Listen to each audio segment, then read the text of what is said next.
Se puede ver la pantalla. Sí. Sí. Ok, vamos a empezar. Les recomiendo que se tomen una tacita de café porque a mí más adelante vamos a hablar de qué hace el café en nuestro neurotransmisor y sería interesante que hagan el ejercicio. Bueno, vamos a ver sinapsis. Me imagino que todos tienen una idea de lo que es la sinapsis. Si alguien me dice qué idea tienen, qué han leído, una definición. Comunicación entre neuronas. Sí, correcto.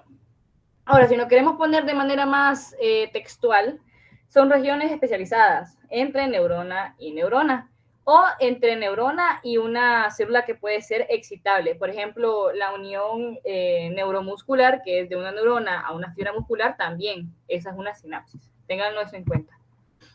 Ahora, existen tipos de sinapsis con respecto a el lugar donde haya contacto entre las neuronas. Eso le vamos a decir tipos morfológicos de sinapsis. Los que ustedes tienen que manejar van a ser 4, lo vimos en laboratorio también. Vamos a ver la axodendrítica, axosomática, axoaxónica y axoespinosa son las que tienen que manejar. Pero también existen unas que tienen respecto a las dendritas. Por ejemplo, aquí tenemos 2 que son la dendroaxónica y la dendrosomática. Y son fáciles de aprender ya que el mismo nombre nos dice qué se junta con qué. La axodendrítica se junta el axón con una dendrita, la axosomática el axón con un soma de otra neurona, la axoaxónica con un axón y otro axón de otra neurona, que vamos a buscarlas. Por ejemplo, esta es la axoaxónica, vamos a ver que se están uniendo 2 axones. Y vamos a tener la axoespinosa, que está aquí. ¿Okay? Que se acuerdan que esa era las espinas de las dendritas, que como que se unían, había como un tipo de imaginación en el axón de la otra neurona. Ok. Ahora, importante saber cuáles son los componentes de la sinapsis.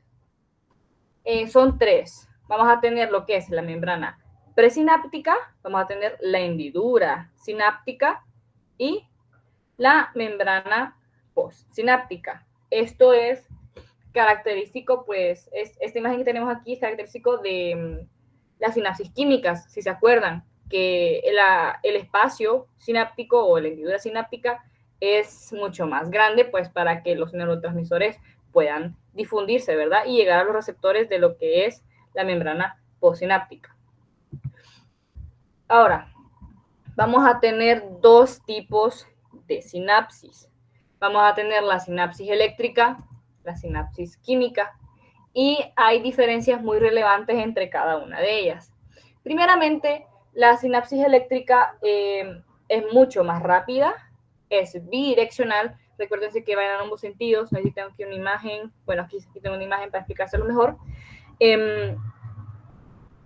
Si se fijan, están estrechamente conectados, ¿verdad? O sea, las 2 neuronas como tal. Y lo que vamos a tener aquí son conexinas, ¿ok? Es importante saber que esas son conexinas que permiten el paso de los iones de manera bidireccional. O sea que los iones de esta neurona pueden ir hacia esta neurona y los iones de esta neurona pueden ir hacia esta acá, ¿ok? Pueden moverse en ambos sentidos. Yo escuché que alguien en el laboratorio, no recuerdo quién es, ahí me perdonan, que dijo que esta era más común en reptiles. Y me dio la curiosidad, investigué, y resulta que pues sí, es cierto, pero ¿por qué?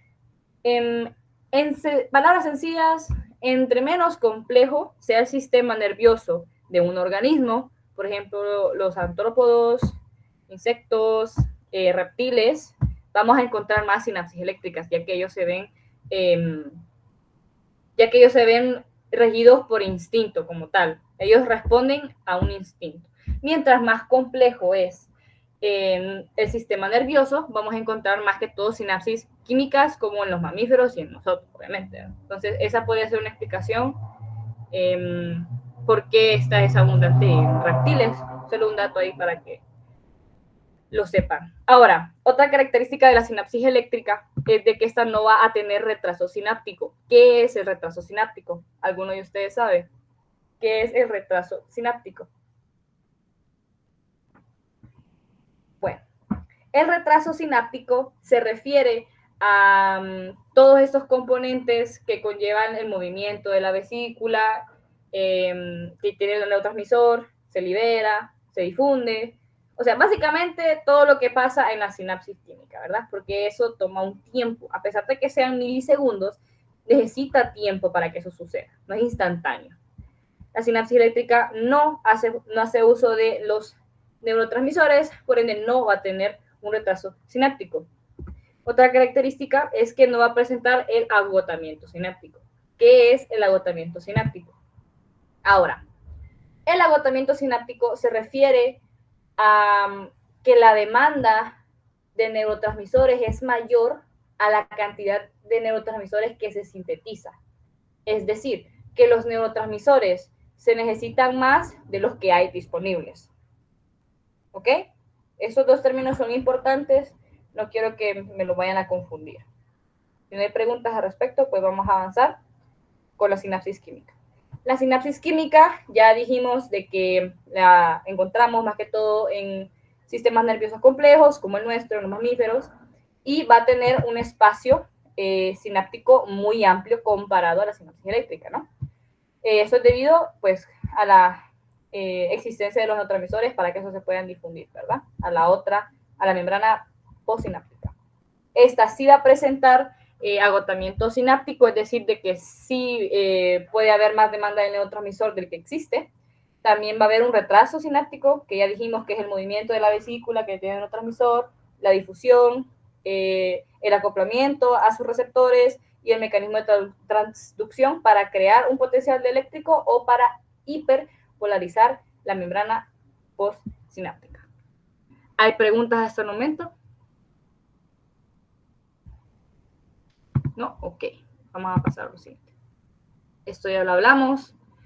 El retraso sináptico básicamente va a constar de estas razones. Se va a mover la vesícula con el neurotransmisor y se va a fusionar con la membrana presináptica, ¿ok? A la membrana presináptica. Se va a liberar, se va a difundir y después va a haber una interacción o una acoplación del neurotransmisor a su receptor. Y por último, se tiene que hacer una transducción o un potencial de acción en el caso de que las señales del neurotransmisor sean excitatorias, ¿verdad? Tiene que haber una respuesta. O sea, la última causa es que tiene que haber una respuesta de la membrana postsináptica. Entonces, todas estas cosas son las razones o son las causas de que existe el retraso sináptico. Por eso es que la sinapsis química es más lenta, ¿ok? Si a ustedes les preguntan en el examen, ¿qué sinapsis es más lenta? La química, porque existen los neurotransmisores y todo el retraso sináptico, ¿verdad? Y también cabe recalcar de que no se mueve de manera bidireccional, es decir, que solo se van a mover en un solo sentido por la liberación, ¿verdad?, de los neurotransmisores. Básicamente, los neurotransmisores le dan todas las características a las sinapsis químicas, ¿okay? Ahora, siempre hablando de neurotransmisores, tenemos que saber que los neurotransmisores son proteínas. Y recuerdan qué cosa en la célula es lo que sintetizaba las proteínas o dónde se sintetizaba. ¿Alguien se acuerda? El ribosoma. Sí, los ribosomas hacen parte. Ajá, sí. El retículo endoplasmático rugoso junto con los ribosomas, con instrucciones del núcleo, van a crear estas proteínas, que en este caso van a ser los neurotransmisores, y tienen que ser llevados, ¿verdad?, a la terminal del axón para que estos puedan... Uy, perdón. Ok, para que estos puedan ser liberados, ¿verdad?, por medio de un potencial de acción. Entonces, vamos a tener dos tipos de movimientos de transporte axonal en la neurona. Cabe recalcar que no solo pueden mover vesículas con neurotransmisores, sino que también pueden mover organelas. Por ejemplo, aquí tenemos una mitocondria, ¿verdad? Que las mitocondrias son muy importantes en la terminal del axón porque la acción de esta exocitosis del neurotransmisor necesita bastante energía. Entonces, la mitocondria, como sabemos que es la la que se encarga de producirle energía a la célula, tiene que estar ahí cerquita, ¿verdad? Ok, entonces, primer movimiento que vamos a tener es el transporte axonal anterogrado, ¿ok? Que es del lado negativo de la neurona, que acuérdense que el lado negativo es el soma, es el cuerpo, al lado positivo de la neurona, que es el terminal del axón. Y van a ser transportados por una proteína que se llama cinesina. Aquí le podemos ver el nombrecito, tiene dos patitas que se mueven. Yo me acuerdo que en el lab les puse un GIF, ¿no? ¿Se acuerdan que lo vieron? Que de esa manera se van a transportar a través de lo que es el microtúbulo. Ahora tenemos el otro movimiento, que es el transporte axonal retrógrado, que este va a ser básicamente al revés, del lado positivo de la neurona al lado negativo, o de la terminal del axón hacia el cuerpo de la neurona. También pueden transportar vesículas o organelas. Si se fijan, esta organela ya está viejita. A lo mejor es que la van a exterminar, ¿verdad? Entonces, estas proteínas que se llaman dineínas son las que se van a encargar del transporte axonal retrógrado. ¿Ok? Y recuerden, ¿verdad? Que el anterógrado es el más rápido. Ok, ahora, en cuestión de la sinapsis química, vamos a tener dos tipos de, ¿cómo les puedo decir? De reacción. Podemos tener una excitadora y una inhibidora. ¿Alguien se acuerda qué es lo que pasaba si el neurotransmisor excitaba a la membrana postsináptica? O sea, ¿qué es lo que tenía que entrar a la célula? ¿Qué es lo que tenía que salir? ¿Alguien se acuerda? Entra sodio y sale potasio. Muy bien, sí, eso va a ser lo que indica que va a haber una despolarización, que eso lo vamos a ver más adelante, y va a indicar que la membrana postsináptica vaya a llegar a un umbral para lanzar o llegar a disparar un potencial de acción. En el caso de que sea inhibitoria, lo que va a entrar es cloruro, que es un anión, tiene unas cargas negativas, lo que va a hiperpolarizar la membrana postsináptica y va a inhibir o va a evitar que se dispare un potencial de acción. Y todo esto de los umbrales lo vamos a ver más adelante porque para que entiendan esto de mejor manera. Ahora, ya tocando lo que es la sinapsis y ya conociendo sus aspectos importantes, vamos a entrar a lo que son los impulsos, a pesar de que ya los nombramos así por encimita. Pero antes tenemos que tener algo muy claro, que es la membrana plasmática, ya que gracias a ella es que se producen los impulsos nerviosos. ¿Por qué? Por su semipermeabilidad. O sea, la membrana plasmática va a permitir el paso de iones tanto adentro como para afuera, porque dentro de ella existen proteínas y esas proteínas van a tener usualmente carga negativa y no pueden salir de la célula a menos que sea por otros mecanismos de transporte, como la exocitosis, por ejemplo. Pero toma demasiada energía. ¿Ok? Entonces, la semipermeabilidad de la membrana va a permitir que pueda haber cambios en el voltaje de la membrana. ¿Mandé? No se mira. Qué pecado, permítame. Yo inspirada. Permítanme. Qué barbaridad. Compartir. ¿Se mira? Dígame que se mira, por favor. Sí, ya. Ok, ya, ok. Entonces, no me quede así. Recuerden que la semipermeabilidad de la membrana plasmática permite, ¿verdad? Permite que el transporte de los iones para que el potencial de la membrana pueda cambiar y la célula se pueda excitar o se pueda inhibir, etcétera, ¿verdad? O sea, esta característica le permite eso a la membrana plasmática. Aquí tenemos una imagen de lo que es la membrana plasmática. ¿Se acuerdan que es una bicapa de fosfolípidos, que tenía proteínas integrales, periféricas? No encuentro una periférica aquí. Tal vez esta. Bueno, entonces esta es una imagen, ¿verdad? Para que recuerden. Y dato importante es que los iones no se reparten de manera igual dentro y fuera de la célula, sino que se reparten de manera desigual. Eso también les permite a la célula como tal poder excitarse o poder inhibirse. ¿Ok? Ok, vamos a ver algo muy importante, quiero que me pongan bastante atención porque se me pueden llegar a confundir con esto que es la bomba de potasio y de sodio y potasio, ¿ok? Vamos a aclarar unos puntos primero. En la célula va a haber un potencial en reposo, es decir, que las células, sin ser excitadas y sin ser inhibidas, van a tener una carga en reposo. Ok, no sé qué valor les brindó su doctor, pero en Snell sale que es negativo 80 milivoltios. No sé si ellos lo manejan de esta manera o les ponen menos 70 milivoltios. Ahí si me confirman, por favor. Menos 80, sí. Menos 80. Ok. Eso sale en Snell. Pero otros libros salen que las células normalmente tienen menos 70 milivoltios, pero por cuestiones de que para manejarlo, como los doctores les dicen a ustedes, vamos a manejar que el potencial en reposo de una neurona va a ser de menos 80 milivoltios, ¿ok? Ahora, esta bomba de sodio-potasio es la que se va a encargar constantemente de que la célula esté en este potencial de reposo, ¿ok? Esta se va a encargar de sacar sodio, meter potasio. Y esto es algo que va en contra de gradiente, porque como miramos en esta tablita, el sodio está más afuera que adentro, pero la bomba de sodio-potasio lo saca. Entonces va a necesitar de ATP. Eso es un transporte activo, ¿ok? Necesita de ATP. Y va a meter 2 iones de potasio, que como pueden ver, están más dentro de la célula que fuera. Entonces, como va en contra de gradiente, necesita de ATP. Ok. Aquí podemos ver una imagen también de que hay más sodio afuera y aquí hay más potasio dentro.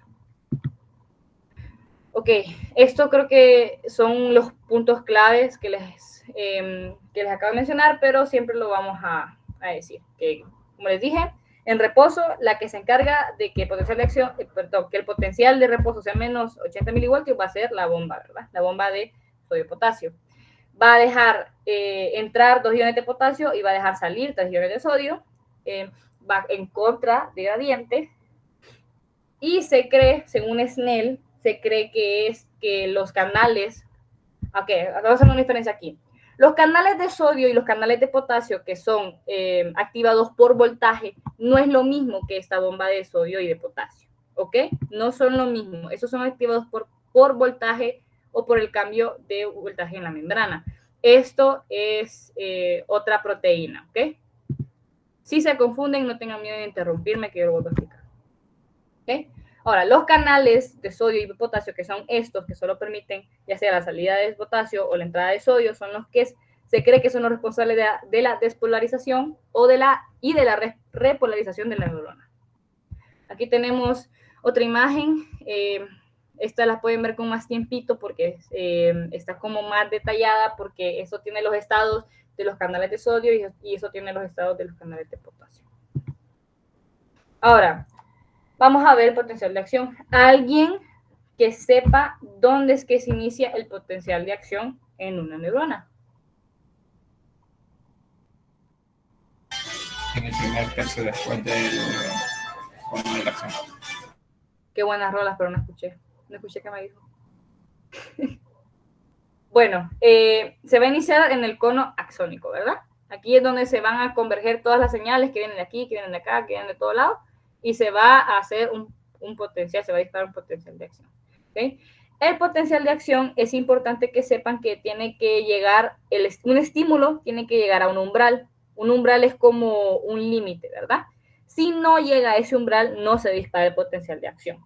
Si llega a ese umbral, sí se va a disparar el potencial de acción y va a constar de 2 fases muy importantes que capaz se las preguntan en su examen, que es la despolarización y la repolarización.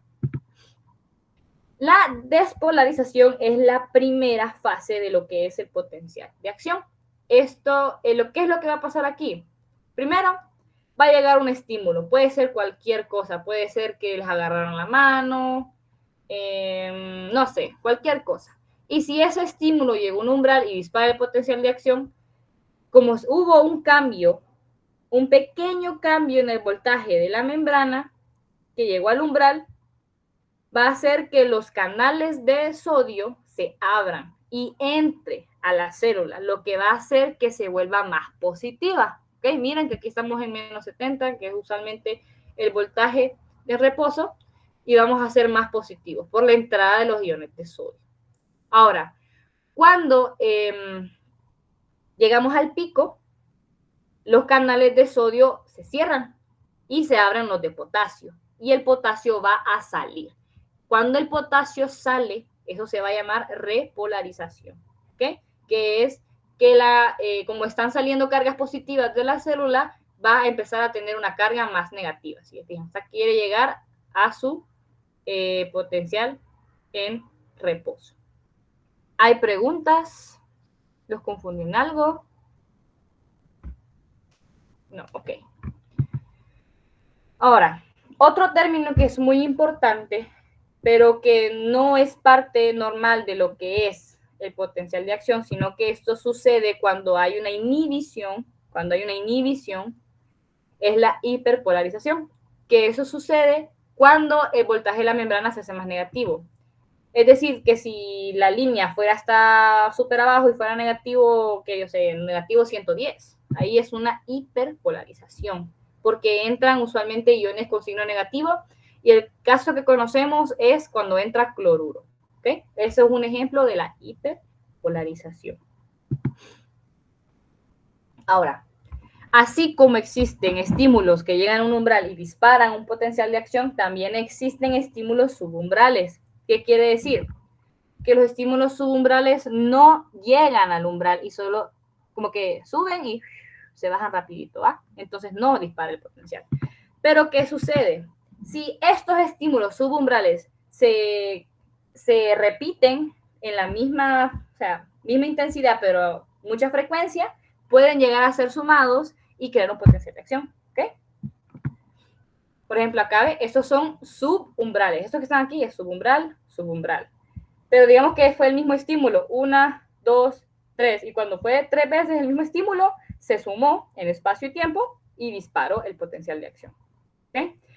Pero hay veces que el estímulo es lo suficientemente fuerte y pues se siente, ¿verdad? Por ejemplo, cuando les golpean a los muchachos aquí en la entrepierna, pues obviamente van a sentir el dolor.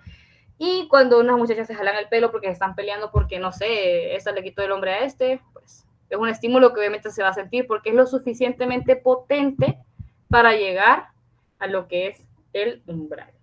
¿Okay? ¿Preguntas hasta aquí?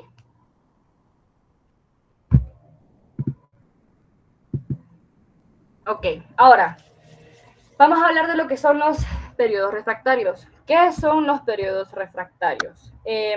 La palabra refractario es decir que no se puede generar otro potencial de acción. Vamos a ver aquí la gráfica. Aquí está, esta gráfica acá.